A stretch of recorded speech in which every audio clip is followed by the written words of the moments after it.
تو آقا صلی اللہ علیہ وسلم سورج ہے اور صحابہ ستارے ہیں.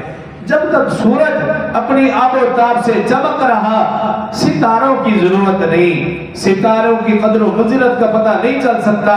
جب سورج غروب پھر ستاروں کا پتہ چلتا ہے.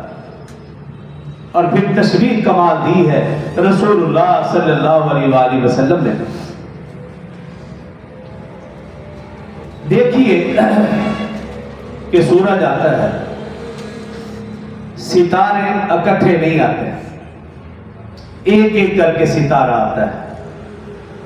پھر ایک وقت آتا ہے پورا آسمان ستاروں سے بھر جاتا ہے. رسول اللہ صلی اللہ علیہ وسلم سورج بن کر مکہ میں چمکے. ابو بکر آئے، عمر آئے، عثمان آئے، علی آئے، صحابہ ایک ایک کر کے آتے گئے. پھر یہ سورج ستاروں سمیت مدینہ میں گیا.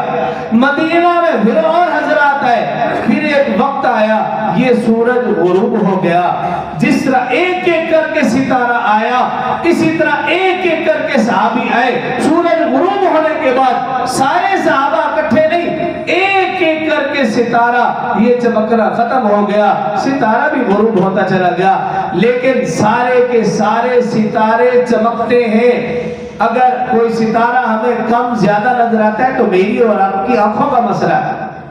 ایسا ہو ہی نہیں سکتا کوئی ستارہ بے نور ہو.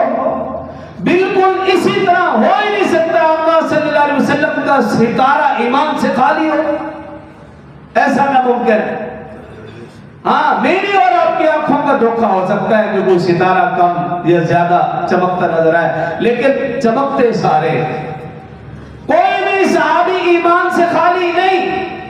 سب کے سب صحابہ ایمان سے بھرے ہوئے تھے، نور سے روشن تھے، منور تھے. ہر ایک کی اپنی روشنی تھی، اپنی چمک تھی. ہاں اگر آپ کے کسی بے ایمان کو ان کا نور، ان کی روشنی نظر نہیں آتی تو اس کے دماغ کا، اس کے ایمان کا مسئلہ.